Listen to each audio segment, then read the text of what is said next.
Good afternoon. ఈ రోజు topic ఏంటంటే ఓషన్ ఎనర్జీ. ఓషన్ ఎనర్జీ నుంచి ఎలక్ట్రిసిటీని ఏ విధంగా జనరేట్ చేస్తాము అన్నది ఈ రోజు టాపిక్.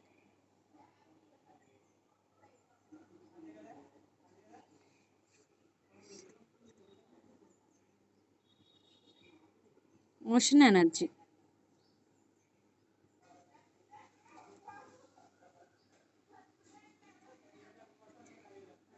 ఈ ఓషన్ ఎనర్జీ అంటే సముద్రం నుంచి వచ్చే శక్తి అనమాట. ఈ ఓషన్ ఎనర్జీని మూడు రకాలుగా వస్తుంది. సముద్రం నుంచి మన శక్తి మూడు రకాలుగా ఉత్పత్తి చేయొచ్చు. మూడు రకాల వల్ల వస్తుంది. అవి ఏంటంటే ఒకటి వేవ్ ఎనర్జీ, రెండోది tidal energy, next ocean thermal energy.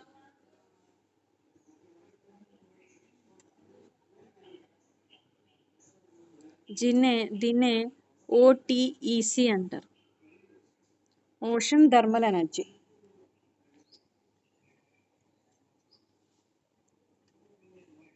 OTEC ocean thermal energy అని. వేవ్ ఎనర్జీ అంటే సముద్రాలకి అలలు ఉంటాయి కదా, ఈ అలల వల్ల పైకి కిందకి అవడం వల్ల వేవ్స్, ఈ వేవ్ వల్ల ఎనర్జీ జనరేట్ అయితే దాన్ని వేవ్ ఎనర్జీ అంటారు. టైడల్ ఎనర్జీ అంటే ఆటుపోటు అంటే సముద్రంలో ఆటుపోట్లు వస్తాయి అంటారు. ఎందువల్ల అంటే సూర్యుడు, భూమి, చంద్రుడు, అంటే భూమి మీద చంద్రుడు సూర్యుడి మధ్య ఉండే ఆకర్షణ వికర్షణ బలాల వల్ల ఈ టైడ్స్ అనేవి ఫామ్ అవుతాయి అన్నమాట. ఆటుపోట్లు అనేవి వస్తాయి. ఈ ఆటుపోట్ల వల్ల కూడా మనం విద్యుత్తును ఉత్పత్తి చేయొచ్చు. ఇది ఓషన్ నుంచి వచ్చిన ఎనర్జీ, టైడల్ ఎనర్జీ. అలాగే ఓషన్ థర్మల్ ఎనర్జీ. ఈ ఓషన్ థర్మల్ ఎనర్జీ కూడా ఎందువల్ల వస్తుంది అంటే కొన్ని సముద్రం తీసుకున్నట్లయితే సముద్రం పై భాగం హాట్గా ఉంటుంది, వాటర్ లోతుకి వెళ్ళే కొద్దీ చల్లగా ఉంటుంది. ఈ రెండిటి మధ్య టెంపరేచర్లో మార్పు ఉంటుంది కదా, ఈ రెండిటి మధ్య టెంపరేచర్లో తేడా ఉంటుంది. ఆ టెంపరేచర్లో తేడా ఉండడం వల్ల, ఈ తేడా వల్ల కూడా దీన్ని హీట్ ఎనర్జీ గాను, హీట్ ఎనర్జీని మళ్ళీ మెకానికల్ ఎనర్జీ గాను, మెకానికల్ ఎనర్జీని జనరేటర్ కనెక్ట్ చేసి ఎలక్ట్రికల్ ఎనర్జీగా కన్వర్ట్ అవుతుంది. ఇలా ఓషన్ ఎనర్జీ నుంచి మనకి మూడు రకాలుగా ఎనర్జీని ఉత్పత్తి చేయొచ్చు అనమాట. ఏంటవి మాట్లాడండి. Wave energy,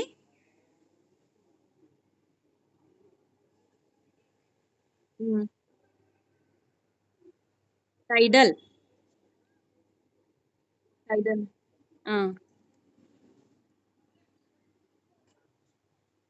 ocean thermal energy. ఫస్ట్ది వేవ్స్ వల్ల వచ్చేది, రెండోది సూర్యుడు, చంద్రుడు, భూమి మీద కలిగించే ఆకర్షణ బలాల వల్ల, వికర్షణ బలాల వల్ల, గ్రావిటేషన్ ఫోర్సెస్ వల్ల ఈ టైడల్స్ అనేవి ఏర్పడతాయి, ఆటుపోట్లు అనేవి వస్తాయి. దానివల్ల వచ్చేది tidal energy. Third one is ocean thermal energy. First మనం ఓషన్ థర్మల్ ఎనర్జీ స్టార్ట్ చేద్దాం. OTEC, ocean thermal energy conversion.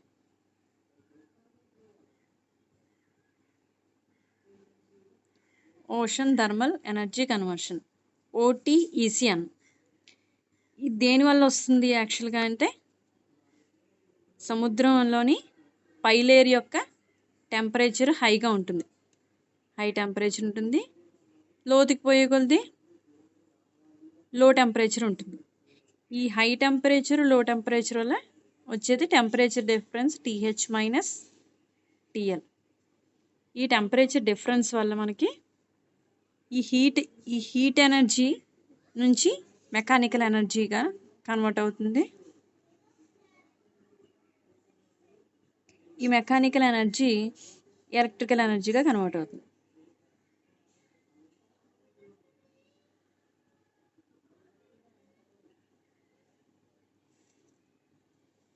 Mahalakshmi వచ్చింది ఇప్పుడు. మహాలక్ష్మి చూడమ్మా, ఓషన్ ఎనర్జీ అంటే సముద్రపు శక్తి. సముద్రం నుంచి శక్తి మనకి మూడు రకాలుగా వస్తుంది. ఒకటి వేవ్స్ ద్వారా, ఒకటి టైడల్స్ ఆటుపోట్ల ద్వారా, ఇంకొకటి టెంపరేచర్ డిఫరెన్స్ అంటే పై లేయర్ యొక్క టెంపరేచర్ ఎక్కువగాను కింద లేయర్ టెంపరేచర్ తక్కువగా ఉండడం వల్ల ఓషన్ థర్మల్ ఎనర్జీ అనేది వస్తుంది. ఈ విధంగా 3 రకాలుగా ఓషన్ ఎనర్జీ అనేది మనకి లభిస్తుంది. అందులో ఇప్పుడు చెప్పేది ఏంటంటే ocean thermal energy conversion. Ocean thermal energy కన్వర్షన్లో పై లేయర్ వాటర్ యొక్క సముద్రం యొక్క పై లేయర్ హాట్గాను కింద లేయర్ కోల్డ్గానే ఉంటుంది. ఈ టెంపరేచర్ డిఫరెన్స్ వల్ల హీట్ ఎనర్జీ అనేది వస్తుంది. ఈ హీట్ ఎనర్జీ మెకానికల్ ఎనర్జీ గాను, mechanical energy again electrical energy గాను కన్వర్ట్ అవుతుంది. దీన్ని ఓషన్ థర్మల్ ఎనర్జీ కన్వర్షన్ అంటారు. దీంట్లో ఇన్వాల్వ్ అయిన ప్రిన్సిపల్ ఏంటి అంటే దీంట్లో ఇన్వాల్వ్ అయ్యే ప్రిన్సిపల్ ఏంటి? హీట్ ఎనర్జీ అనేది చెప్పండి. హీట్ ఎనర్జీ అనేది మెకానికల్ ఎనర్జీ గాను, మెకానికల్ ఎనర్జీ ఎలక్ట్రికల్ ఎనర్జీ గాను కన్వర్ట్ అవుతుంది. ఇందులో మనం కార్నోట్ ఇంజిన్ గుర్తుందా మీకు? కార్నోట్ సైకిల్ సెకండ్ ఇయర్లో చదివారు థర్మోడైనమిక్స్ చాప్టర్లో. అందులో ఏం వాడతాము? సోర్స్ సింక్ వాడతాం, గుర్తుందా? So it is a type of heat engine అనమాట. ఓషన్ థర్మల్ ఎనర్జీ ఇంజిన్ అనేది it is the type of heat engine. అందులో ఎలా అయితే హై టెంపరేచర్ సోర్సు, లో టెంపరేచర్ సింక్ అనుకున్నామో అదేవిధంగా ఇందులో ఓషన్ యొక్క పై లేయర్ హై టెంపరేచరు, కింద లేయర్ లో టెంపరేచర్ ఉంటుందన్నమాట. మీకు ఒక స్క్రీన్ షేర్ చేస్తాను, చూడండి.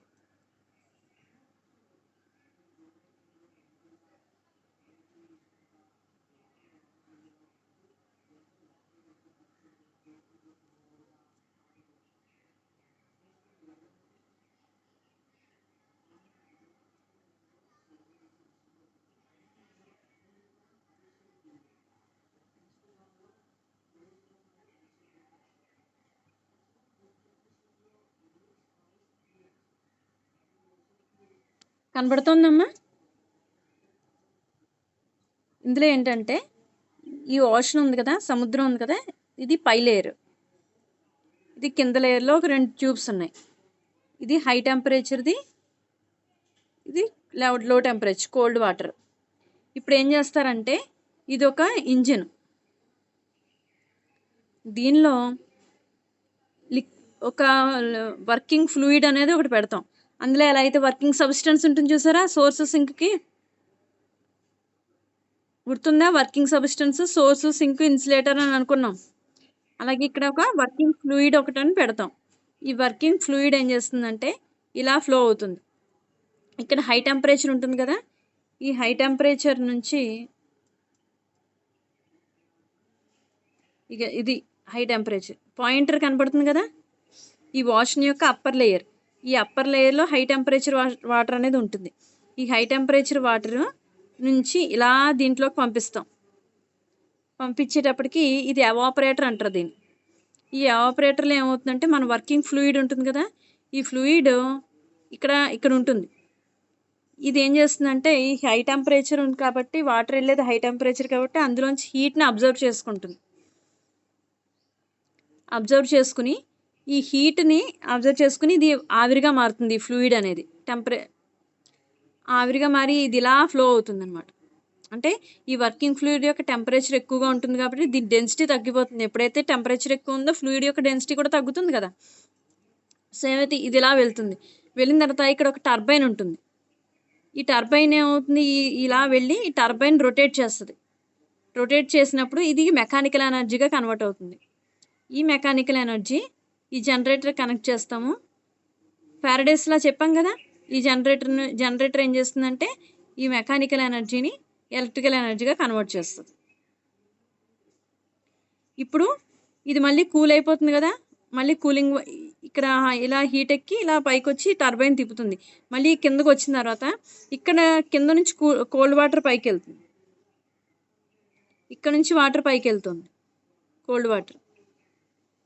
చూడండి, మీకు పెన్ డిఫరెన్స్ చెప్పేలా చెప్తాను. చూడండి, ఈ పై లేయర్లో హాట్ వాటర్ ఉంది, ఈ కింద లేయర్లో కోల్డ్ వాటర్ ఉంది. ఇది cold water.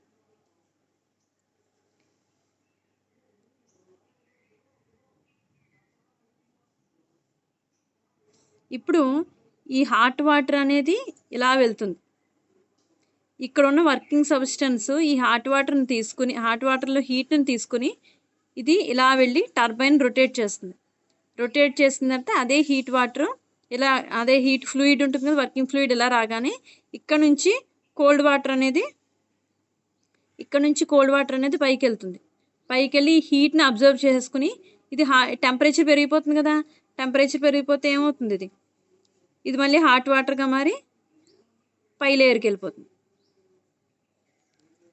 Temperature hot water యొక్క డెన్సిటీ తక్కువ ఉంటుంది కాబట్టి ఓషన్లో పై లేయర్లో హాట్ వాటర్ ఉంటుంది, ఇక్కడ కింద లేయర్లో కోల్డ్ వాటర్ ఉంటుంది. ఫస్ట్ ఏమవుతుంది అంటే ఈ హాట్ వాటర్ ఇలా వెళ్తుంది, ఇక్కడ వర్కింగ్ ఫ్లూయిడ్ ఉంది, ఈ వర్కింగ్ ఫ్లూయిడ్ హాట్ వాటర్ని తీసుకుని ఆ ఫ్లూయిడ్ ఇలా ట్రావెల్ అయ్యి ఇక్కడ టర్బైన్ రొటేట్ చేస్తుంది. టర్బైన్ రొటేట్ చేసి వచ్చిన ఇక్కడ ఫ్లూయిడ్ ఇక్కడే ఉంటుంది, వాటర్ ఇక్కడే ఉంటుందమ్మా, ఫ్లూయిడే ఇక్కడికి వస్తుంది. ఇప్పుడు ఇక్కడ కింద నుంచి కోల్డ్ వాటర్ ఇలా పైకి వెళ్తుంది. ఈ ఫ్లూయిడ్ దీని యొక్క టెంపరేచర్ని దీనికి ఇచ్చేసి మళ్ళీ అది కిందకు వచ్చేస్తుంది ఫ్లూయిడ్. ఇప్పుడు ఇక్కడికి వచ్చింది ఏంటి, ఇది మళ్ళీ హాట్ వాటర్గా అయిపోయింది, ఇక్కడ ఉన్న కోల్డ్ వాటర్కి హాట్ వాటర్గా అయిపోయింది, హాట్ వాటర్గా అయిపోయి పైన మళ్ళీ డిపాజిట్ అయిపోతుంది ఈ పైకి. ఇలా సర్కిల్లో అలా రొటేట్ అవుతూ ఉంటుంది, సర్కిల్ జరుగుతూ ఉంటుంది. దీనివల్ల ఎటువంటి నష్టము లేదు. ఈ ఓషన్ ఎనర్జీ అనేది కూడా ఒక రెన్యూవబుల్ ఎనర్జీనే. ఎప్పుడు ఓషన్ యొక్క టెంపరేచర్ టాప్లో హైగా ఉంటుంది, లోపలికి బాటంకి వెళ్ళే కొద్దీ లోగానే ఉంటుంది. సో ఈ విధంగా ఓషన్ థర్మల్ ఈ ఎనర్జీ అనేది మనకి ఓషన్ నుంచి ఎలక్ట్రికల్ ఎనర్జీ అనేది జనరేట్ అవుతుంది.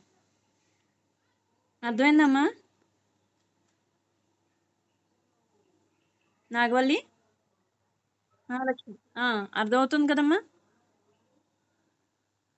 మళ్ళీ ఒక్కసారి చూడండి, ఓషన్ యొక్క పైన లేయరు టెంపరేచర్ హైగా ఉంటుంది, ఇక్కడ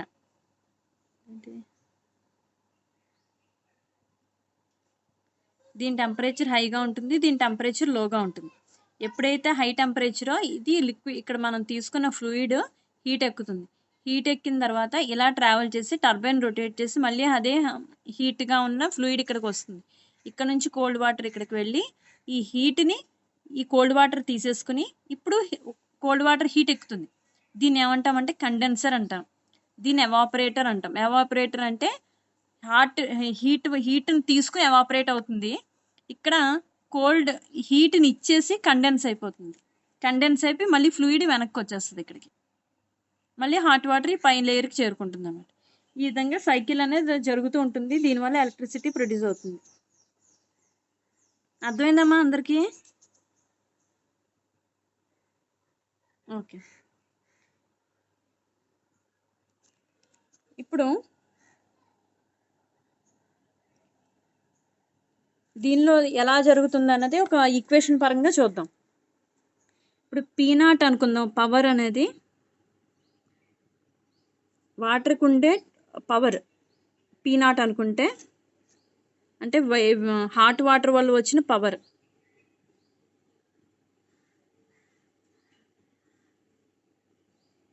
P0 అంటే మన ఇన్పుట్ పవర్ P0 అనుకుంటే కనుక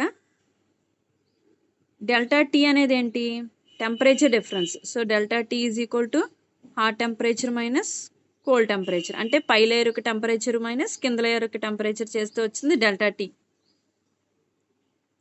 ఇప్పుడు V/T అనేది వాల్యూమ్ ఫ్లో రేట్ అనుకుందాం, వాల్యూమ్ ఫ్లో రేట్. V/T అంటే వాల్యూమ్ ఫ్లో రేట్, అంటే ఫ్లో అవ్వాలి కదా వాల్యూమ్. అంటే ఇక్కడ మనం తీసుకున్న మెటీరియల్ ఉంది కదా, ఏంటి ఫ్లూయిడ్ తీసుకున్నాం, వర్కింగ్ ఫ్లూయిడ్. ఆ ఫ్లూయిడ్ టర్బైన్ రొటేట్ చేస్తుంది, ఎంత వాల్యూమ్ ఫ్లూయిడ్ వెళ్తుంది లోపలికి, రేట్ అంటే విత్ రెస్పెక్ట్ టు టైం, ఎంత టైంలో ఎంత వాటర్ ఫ్లో అవుతుంది. ఎక్కువ ఫ్లో అయితే, ఎక్కువ వాల్యూమ్ వాటర్ ఫ్లో అయితే టర్బైన్ ఇంకా ఎక్కువ ఫోర్స్తో రొటేట్ అవుతుంది, అంతే కదా. సో ఇది వాల్యూమ్ ఫ్లో రేట్ V/T అనుకోండి. దీన్ని సపోజ్ Q అనుకుందాం. Q అంటే ఇక్కడ హీట్ కాదు, వాల్యూమ్ ఫ్లో రేట్. ఇక్కడ Q అంటే వాల్యూమ్ ఫ్లో రేట్ అనుకుందాం. ఇప్పుడు మనకు తెలిసి ఏంటంటే పవర్ అంటే ఏంటి, ఫార్ములా వర్క్ బై టైం అంతేనా పవర్ అంటే,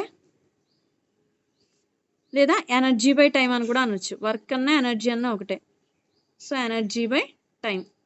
సపోజ్ మనం P0 అనేది టోటల్ హీట్ ఎనర్జీ. సో ఇక్కడ ఏం రాస్తాము, ఇక్కడ ఉండే ఎనర్జీ ఏంటి? Heat energy by time. Heat energy ఎంత? MC delta T by tea.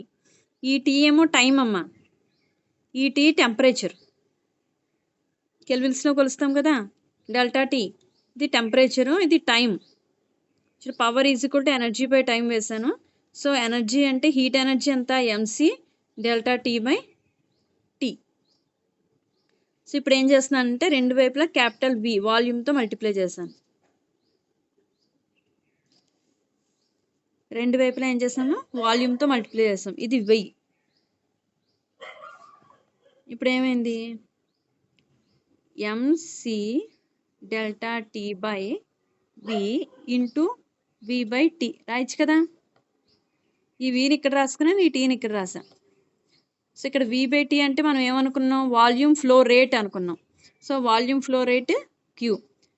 Mass by వాల్యూమ్ని ఏమనొచ్చమ్మా?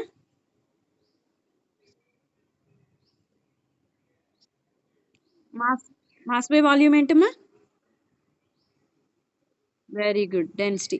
వాటర్ యొక్క density rho. Mass by volume water యొక్క density rho C delta T into ఇది volume flow rate. Volume flow రేట్ని Q అనుకున్నాం. ఇంకోటి ఏదైనా అనుకోవచ్చు, హీట్ అనుకోకండి. ఇది వాల్యూమ్ ఫ్లో రేట్ క్యూ అనుకున్నాం.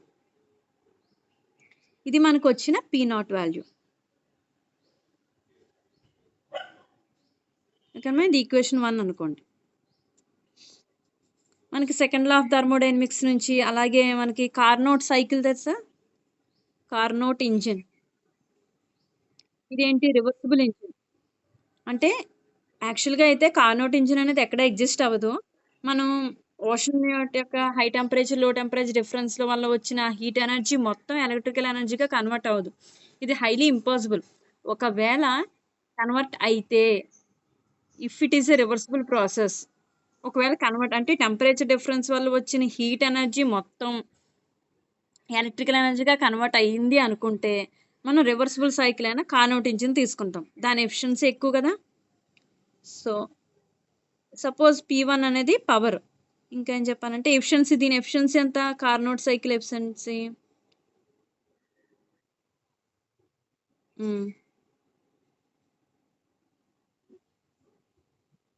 1 - T2 by T1. అంటే ఇక్కడ ఏంటి? ఇక్కడ కోల్డ్, ఇక్కడ హాట్ వాటర్, అంతే కదా. T1 ఎక్కువ, T2 లో టెంపరేచర్. సో ఎంత? TH minus TC by TH అంటే డెల్టా టీ బై TH, అంతే కదా. High minus cold is delta T, మనం ముందే అనుకున్నాం. హై మైనస్ లో టెంపరేచర్, కోల్డ్ అని రాశాను ఇక్కడ. హై మైనస్ లో టెంపరేచర్, సో ఏంటి? Delta T. ఇప్పుడు ఓషన్ పైన ఉన్నది సోర్స్ అనుకుని ఇది సింక్ అనుకుంటే డెల్టా టీ బై TH వచ్చింది. సాధారణంగా మనకి ఎఫిషియన్సీకి ఫార్ములా ఏంటి? Efficiency is equal to output power by input power, అంతే కదా. ఎఫిషియన్సీ ఎప్పుడు ఎలా రాస్తాము? Output by input. So output పవర్ని P1 అనుకుందాం. అంటే మనకు వచ్చిన ఎలక్ట్రిక్ పవర్ని P1 అనుకుంటే ఇన్పుట్ పవర్ P0 అని తెలుసు మనకు already. So P1 is equal to P0 అనేది ఎందువల్ల వచ్చింది? టెంపరేచర్ డిఫరెన్స్ వల్ల వచ్చిన పవర్ అన్నమాట. So eta Carnot into P0. ఈ P0 అంటే పట్టుకెళ్ళాం. ఇదేంటి? మనకు వచ్చిన అవుట్పుట్ పవర్. ఇది ఐడియల్ కేస్.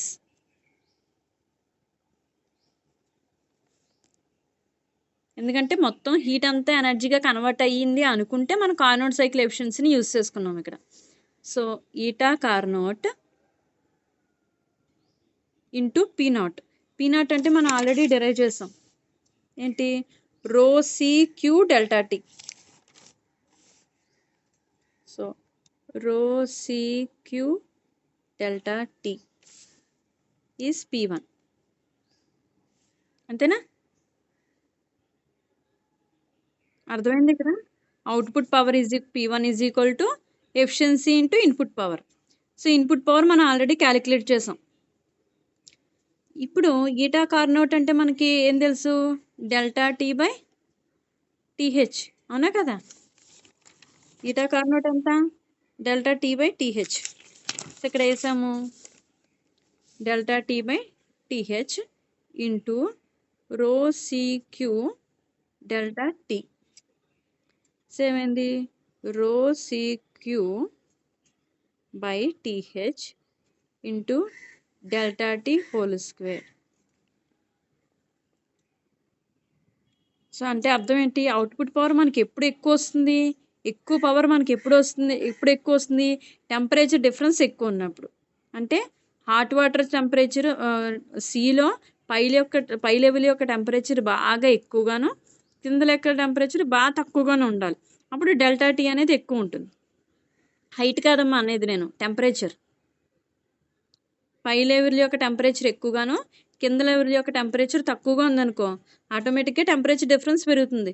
టెంపరేచర్ డిఫరెన్స్ పెరిగితే డెల్టా టీ అనేది పెరుగుతుంది. అంటే ఇది ఏంటంటే మనం థియరిటికల్గా టెంపరేచర్ డిఫరెన్స్ ఎక్కువగా ఉండడం వల్ల పవర్ అనేది ఎక్కువ జనరేట్ అవుతుంది అని వర్డ్స్లో చెప్తున్నాము. అది థియరిటికల్గా ప్రూవ్ చేసాం అంతే. Output power is directly proportional to delta T whole square. So temperature difference ఎక్కువగా ఉండడం వల్ల పవర్ అనేది మనకి ఎక్కువగా వస్తుంది అన్నది ఓషన్ థర్మల్ ఎనర్జీ కన్వర్షన్. ఇది ఏ ప్రిన్సిపల్ ఆధారంగా, ఇది ఎలా పనిచేస్తుందంటే హీట్ ఇంజిన్. దీని ఏ ప్రిన్సిపల్ ఆధారంగా పనిచేస్తుందంటే హీట్ ఇంజిన్ లాగా,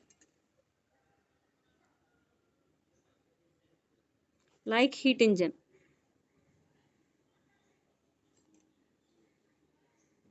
ఎందుకన్నాం లైక్ హీట్ ఇంజిన్ అని? కార్నోట్ ఇంజిన్లో ఏమవుతుంది, ఇక్కడ సోర్సు, ఇక్కడ సింక్. ఈ సోర్స్కి సింక్కి మధ్య వర్క్ జరుగుతుంది. దీని హీట్ ఎనర్జీ దీనికి ఇచ్చేగా మిగిలిన అమౌంట్ ఆఫ్ ఎనర్జీ వర్క్గా కన్వర్ట్ అవుతుంది. So eta is equal to work by total amount of heat energy given by the source. ఇక్కడ సోర్స్ నుంచి టోటల్ ఎంత వచ్చింది అంటే P0 అనుకుందాం. అంటే హాట్ వాటర్ వల్ల వచ్చిన పవర్ P0 అనుకున్నాం. ఇది ఎంత వర్క్గా కన్వర్ట్ అయ్యింది అన్నది P1 అనుకున్నాం. ఈ వర్క్ని మనం P1 అనుకున్నాం, P1 by P0. So eta is equal to P1 by P0 if it is like A reversible cycle. ఎందుకు మనకి ఏమవుతుంది, రివర్స్ అవుతుంది కదా. మళ్ళీ కోల్డ్ వాటర్ కిందకు వస్తుంది, హాట్ వాటర్ పైకి వెళ్తుంది, మళ్ళీ ఫ్లూయిడ్ హై టెంపరేచర్లోనే తీసుకుంటుంది, మళ్ళీ సర్కిల్ అవి కోల్డ్ అయిన వాటర్ మళ్ళీ కిందకు వస్తుంది. ఈ ప్రాసెస్ జరుగుతుంది. సో ఇది రివర్సిబుల్ సైకిల్ పర్ఫెక్ట్గా. అంటే మనం ఇచ్చిన టెంపరేచర్ డిఫరెన్స్ వల్ల వచ్చిన మొత్తం పవర్ అంతా ఎలక్ట్రికల్ ఎనర్జీగా కన్వర్ట్ అయ్యింది అనుకుంటే efficiency is equal to P1 by P0. So ఇది కార్నోట్ ఇంజిన్ ఏ విధంగా పనిచేస్తుందో అలాగే ఉంటుంది కాబట్టి ఇది లైక్ హీట్ ఇంజిన్. దీని ప్రిన్సిపల్ ఏంటంటే it works like A heat engine అని రాస్తారు. It converts the heat energy, అంటే టెంపరేచర్ డిఫరెన్స్ వల్ల వచ్చిన హీట్ ఎనర్జీ మెకానికల్ ఎనర్జీకి ఎక్కడ మారింది చెప్పండి నాకు. ప్రయోగం చూసారు కదా మీరు, ఎక్స్పెరిమెంట్ చూసారు కదా, అందులో మెకానికల్ ఎనర్జీగా మీకు ఎక్కడ కనబడింది? నేను ఇక్కడ రాశాను కదా, టెంపరేచర్ డిఫరెన్స్ వల్ల మెకానికల్ ఎనర్జీ వచ్చిందని. ఎక్కడ వచ్చింది?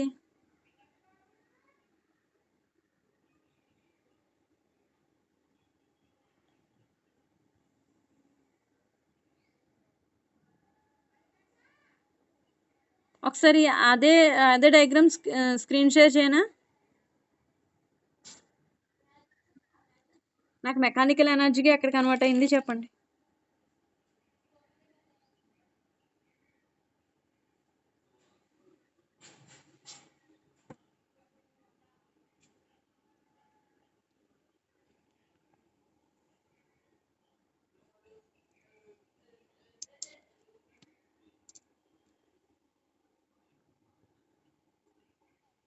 వెరీ గుడ్, వెరీ గుడ్, అంతే. వెరీ గుడ్ అమ్మా, అంతే. ఇక్కడ హాట్ వాటర్ ఉంది, ఇక్కడ ఫ్లూయిడ్ తీసుకున్నాం. ఈ ఫ్లూయిడ్ అనేది ఇలా వెళ్తుంది. ఫస్ట్ ఇక్కడ ఉన్న హాట్ వాటర్ అనేది పైనుంచి వస్తుంది కదా, ఇది పై లేయర్ హాట్ వాటర్, ఇది కోల్డ్ వాటర్. ఈ హాట్ వాటర్లోని హీట్ని తీసేసుకుని ఈ ఫ్లూయిడ్ ఏమో ఇలా ట్రావెల్ చేస్తుంది. ఇలా ట్రావెల్ చేసి ఏం చేస్తుంది, ఇక్కడ టర్బైన్ ఉంది. ఇక్కడ ఆ టర్బైన్ రొటేట్ చేస్తుంది. అంటే ఇక్కడ ఏమైంది, టెంపరేచర్ డిఫరెన్స్ వల్ల వచ్చిన హీట్ ఎనర్జీ మెకానికల్ ఎనర్జీగా కన్వర్ట్ అయ్యి, మెకానికల్ ఎనర్జీ మళ్ళీ జనరేటర్ కనెక్ట్ చేస్తాము. ఈ మెకానికల్ ఎనర్జీని జనరేటర్ ఎలక్ట్రికల్ ఎనర్జీగా మారుస్తుంది అన్నమాట.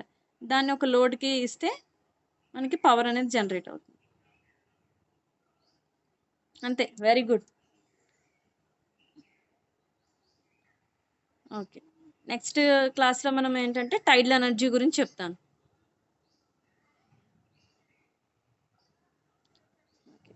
డెరివేషన్ ఒకసారి ఇదేంటి ఓషన్ థర్మల్ ఎనర్జీ లెసన్ మొత్తం కంప్లీట్ అవ్వదు. ఓషన్ ఎనర్జీ ఇది. ఓషన్ ఎనర్జీ మనకి 3 రకాలుగా వస్తుంది. హ్మ్. అయిపోయిందమ్మా. సోలార్ ఎనర్జీ అయిపోయింది. విండ్ ఎనర్జీ కూడా అయిపోయింది.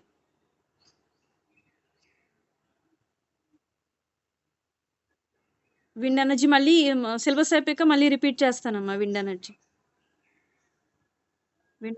మళ్ళీ రిపీట్ చేస్తాను. ఇప్పుడు ఈ రోజే స్టార్ట్ చేశాను ఓషన్ ఎనర్జీ. మళ్ళీ నువ్వు మొత్తం వింటావనే చెప్పి ఇంకా ఈరోజు జూమ్ పెట్టా.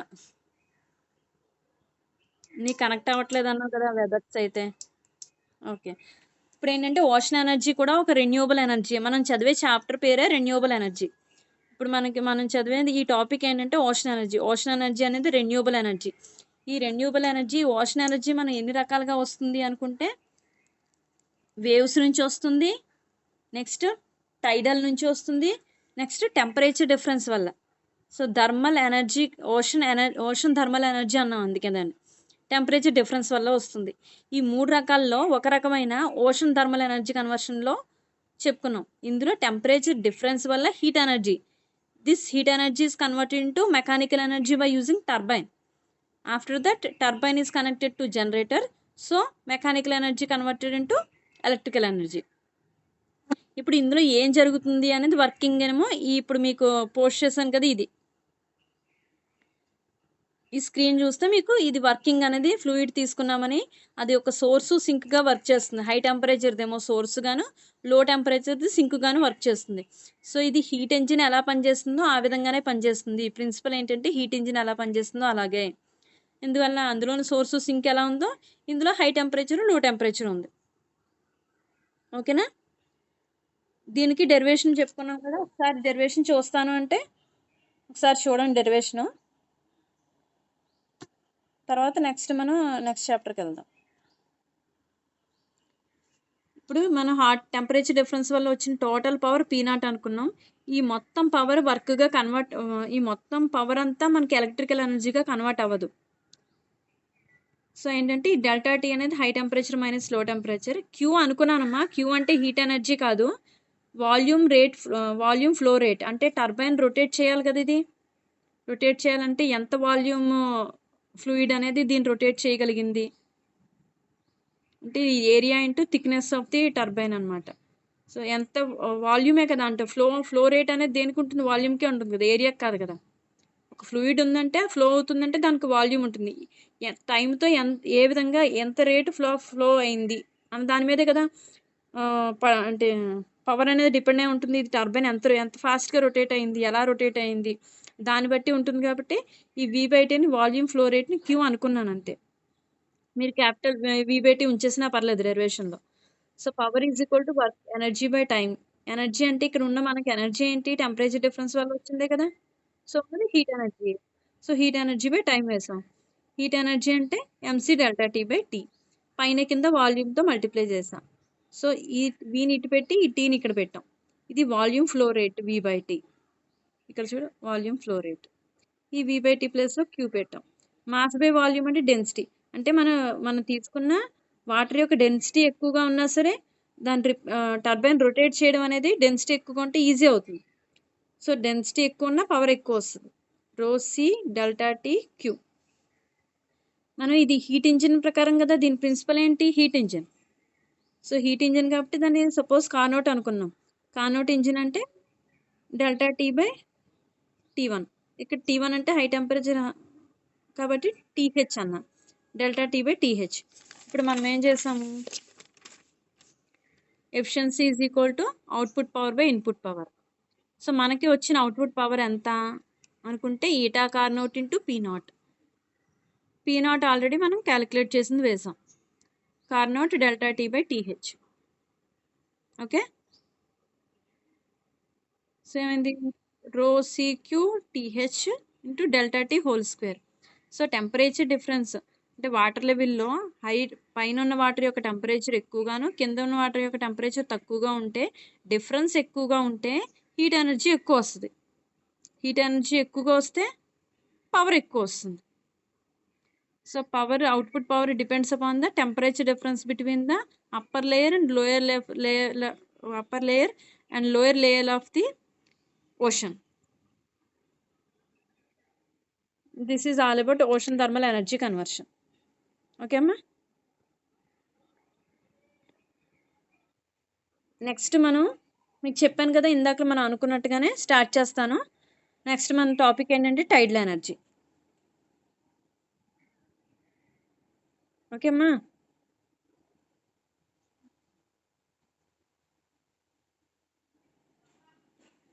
ఎవరమ్మా? వచ్చారు కదా! మహాలక్ష్మి వచ్చింది. ఎళ్ళిపోయిందా? రామనాగదుర్గ రామనాగదుర్గ ఎళ్ళిపోయిందా? చూస్తాను. మళ్ళీ మెసేజ్ పెడతానమ్మా మీకైతే. మళ్ళీ స్టార్ట్ అయింది నేను మెసేజ్ పెడతానయితే. ఓకేనా? ఓకే. ఉంటాను. బాయ్.